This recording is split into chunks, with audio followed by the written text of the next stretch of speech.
반갑습니다. 송지준입니다. 오늘 제가 굉장히 좀 중요하고 재미난 이야기 한 가지를 해보려고 하는데요. 이 선거라고 하는 것은 기세가 되게 중요하지 않습니까? 그러니까 그 기세를 우리가 생각해 본다면은 어느 당이 이길지를 좀 점쳐볼 수가 있는데 요즘 들어가지고 제가 느끼는 그 기세가 굉장히 좀 묘합니다. 불과 진짜 몇 주 전까지만 하더라도 국민의힘이 막 천정부지로 진짜 기세가 막 치솟았었죠, 그렇죠? 그래서 막 산도만 옮길 수 있을 정도로 어마어마한 기세가 있었습니다. 그런데 그때 에러가 한 가지 있었어요. 기세는 높은데 이상하리만큼 보수우파 국민들이 아니랬습니다.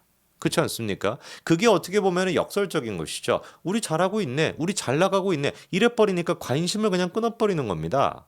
이게 이제 그 윤석열 대통령이 됐을 때도 마찬가지거든요. 우리가 문재인이 대통령이었을 때 어땠습니까? 야, 이거 진짜 큰일 났다. 이거 대한민국 이러다 진짜 망하는 거 아니냐? 이거 무슨 뭐 적화통일되는 거 아니냐라고 하는 그 공포가, 현실적인 공포가 있었잖아요. 그러다 보니까 정치에 대한 관심도 많아지고 신문도 보면서 도대체 이재명이 어떤 인간인 것인지 문재인이가 어떤 정책을 말아먹고 있는지 그런 거에 관심을 가졌었는데 윤석열 대통령이 딱 대통령이 되니까 사람들이 어떻게 생각하는 거야? 뭐가 됐든지 간에 일단 대통령은 윤석열이니까 뭐 라고 생각하고 관심을 끊어버리죠. 이번에도 마찬가지였다고 저는 봐요. 애당초 그래가지고 우리가 왜 이렇게 지지율이 높았다가 확 떨어지게 됐을까? 수도권 같은 경우는 한 15% 가까이 한꺼번에 떨어지지 않았습니까? 그 원인이 뭐냐? 제가 보기엔 기세가 강하지 않았기 때문인 거예요.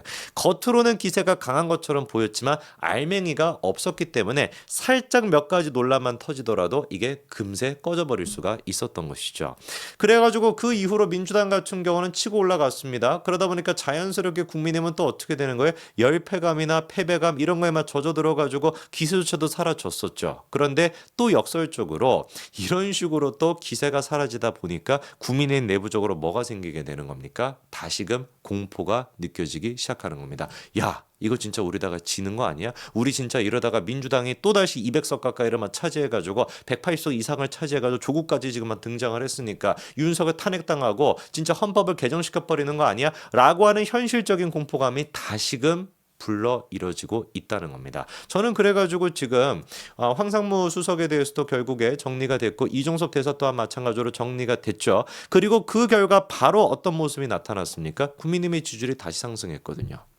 이게 다시금 공포심. 야, 진짜 이거 이러다가 큰일 나겠다. 총선 이러다가 진짜 우리가 큰일 나겠다. 대한민국 큰일 나겠다. 라고 하는 공포심을 바탕으로 해가지고 보수가 똘똘 뭉치기 시작했다. 저는 그렇게 봅니다. 충청권에서 같은 경우도 지지율이 15%나 올랐습니다. 그리고 여론조사 결과 조사 방법을 살짝 바꿔가지고 모바일 웹 형태로 사람이 전화를 거는 것이 아니라 문자 같은 걸로 하다 보니까 이번에 윤희숙 후보 또한 마찬가지로 처음으로 전현희를 앞서는 그런 결과가 나오기도 했죠. 분명히 지금 분위기가 바뀌고 있습니다. 그리고 그 바뀌고 있는 분위기를 몸소 보여주고 있는 게 누구냐? 누가 도대체 방증을 해주고 있냐? 이재명 대표 본인 스스로가 그걸 하고 있어요. 어떤 얘기를 제가 드리고 싶냐? 여러분 그 지난번에 재보궐선거 할 때 서울시장 같은 경우도 재보궐선거를 했죠. 그때 당시 박영선 후보가 어떤 사진을 공개했었습니까? 찢어진 하필 이것도 찢어야 되면 얘네들 항상 뭐가 찢어져 있습니다. 찢어진 구두를 박영수 후보가 공개를 했었습니다. 근데 저거를 보면서 많은 분들이 느꼈던 건 뭐예요? 야, 진짜 박영수 후보 열심히 뛰는구나. 얼마나 저렇게 열심히 뛰길래 구두가만 찢어질 거나 라고 생각하는 사람들이 있습니까? 있겠지 뭐 약간 머리가 이상한 애들은. 근데 대부분의 사람들은 뭐라고 생각을 하겠습니까? 야, 하다가 찢어진 구두 갖고 와가지고 저렇게 생쇼를 하냐? 정치쇼도 이 정도까지 하냐? 라고 하면서 혀를 끌끌 차지 않겠습니까? 그런데 그 똑같은 짓거리를 누가 지금 하고 있냐? 이재명이랑 똑같이 하고 있습니다. 이재명 지금 캠프에서 비서실에서 공식적으로 공개를 했습니다. 심지어 이제 페이스북에다가 뭐라고 써놨냐? 비서실 피셜이라고 5글자까지 박아 넣어놨습니다. 그러니까 누가 뭐 이렇게 한 것도 아니고 비서실에서 주관을 해가지고 이걸 올렸다라는 거예요. 그리고 올린 사진이 뭐냐? 이재명의 구두굽이 떨어져 있다 이겁니다. 저는 이거를 딱 보자마자 박수를 쳤어요. 왜? 얘네들이 패배 의식이 지금 시작됐구나. 얘네들이 느끼기도 불안한 거지. 불안하니까 뭐가 됐든지 간에 이재명 대표에 대해 가지고 열심히 하고 있다. 여러분 인천 계양을 여러분 이재명 대표가 여러분을 위해서 이렇게나 열심히 뛰고 있습니다. 라고 하는 거에 대해 가지고 보여주기 식으로라도 해야 그래야지 지금 뭔가라도 한다라는 생각이 드니까 구두구까지도 지금 공개하는 거 아니겠습니까? 만약에 인천 계양을 주민분들의 반응이 좋았다면 이재명 대표가 막 선거유세를 나가가지고 지금 지역구 선거유세 나가가지고 구름대같이 사람들이 몰려가지고 이재명 뭐 진심이 드러나지 않으니까 이게 막 역동성이 없는데 이재명 막 이렇게 막 부르지고 있다라고 한다면 이런 구두굽 같은 거 지금 올리고 있겠냐고요. 그러니까 이재명 하면은 찢는다라는 생각밖에 많은 국민들한테 안 드는데 하다가 찢어진 구두 같은 거를 올릴 그런 생각이나 하겠냐고요. 사람들의 반응이 좋다라고 한다면. 이게 그러니까 뭐를 방증하는 거겠습니까? 반응이 안 좋다라는 거예요. 이재명 본인조차도 지금 어떻다라는 겁니까? 인천 개항을 해서 자칫 잘못하다간 떨어질 가능성이 높다라고 누가 지금 판단하고 있는 거예요? 비서실에서조차도 판단하고 있다라는 아주 중요한 증표라는 것이죠.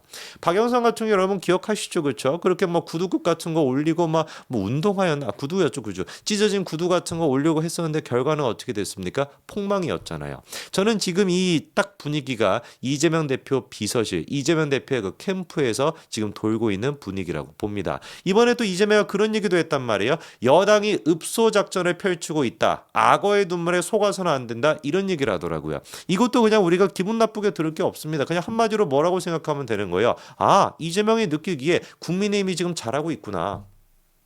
그렇게 그냥 생각하면 되는 거예요. 아니 국민의힘이 무슨 뭐 읍소 작전을 하든지 뭔 작전을 펼치든지 간에 그게 지랑 무슨 상관입니까? 지가 지금 개항을 해 선거 나가가지고 지 선거 뛰기에 바빠 죽겠고 민주당이 뭐 하기 바빠 죽겠는데 평상시 지가 맨날 했던 얘기는 뭐예요? 기승전결 검찰 탄핵, 기승전결 윤석열 탄핵 이런 소리를 지금 하는 것이 아니라 특정한 지금 작전이라고까지 부르면서 이게 지금 읍소 작전이다. 국민이 하고 있는 것이 읍소 작전인 것이고 국민 여러분들이 거기에 속아서는 안 됩니다. 라고 왜 얘기를 하겠습니까? 국민들이 실제로 거기에 반응을 하고 있으니까. 이해찬 같은 인간 막 튀어나와가지고 무슨 뭐 기세를 잡았다 이미 뭐 심판은 끝난 것이고 윤석열 어떻게 혼내줄지만 남아있다라고 하는 헛소리를 하고 앉아있는 반면에 한동훈 위원장 같은 경우는 제발 한 번만 우리를 더 믿어달라라고 하는 그런 식의 낮은 자세의 겸손함이라고 하는 것이 실제로 국민 여러분들한테 효과가 있고 공감을 얻고 있다 보니 그러니까 을에 지금 먼저 이재명이 튀어나와가지고 쟤네 지금 읍소작전 하는 거예요. 국민 여러분 속지 마십시오라고 얘기하는 거 아니겠습니까? 이재명 본인 스스로는 간단한 겁니다. 개항을 해 계시는 분들은 이거 한 가지만 기억하시면 돼요. 얘는 개항을 해 대해 가지고 신경 쓸 수가 없습니다. 왜? 뭐에 신경 쓰느라 더 바쁘니까 지 재판 신경 쓰느라 더 바쁘기 때문에.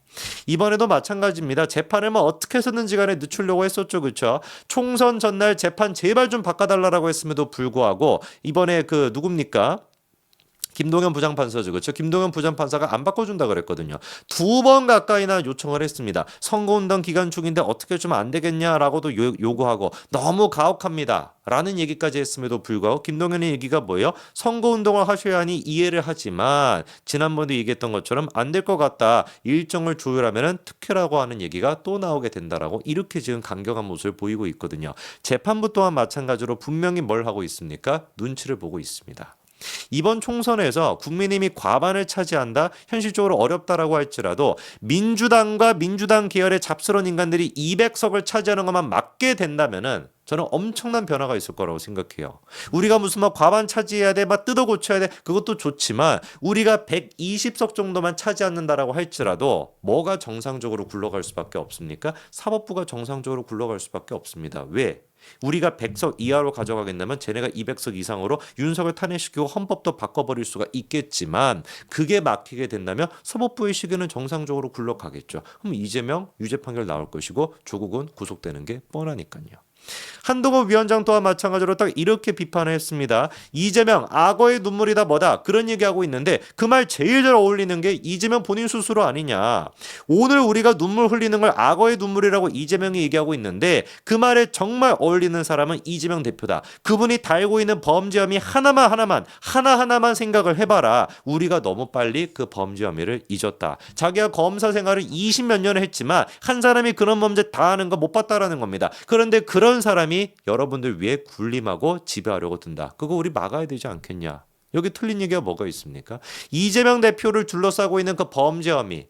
한 인간이 그렇게나 수많은 범죄 혐의를 갖고 있다는 것도 한동훈 위원장도 처음 봤다라는 거예요. 이런 사람이 개항을 지역 주민들을 대표한다라는 게 대한민국을 대표하는 제1야당 대표가 된다라는 게 말이나 되겠습니까? 택도 없죠. 국민 여러분들이 현명한 판단하실 거라고 믿습니다. 여기까지 말씀드리겠습니다. 감사합니다.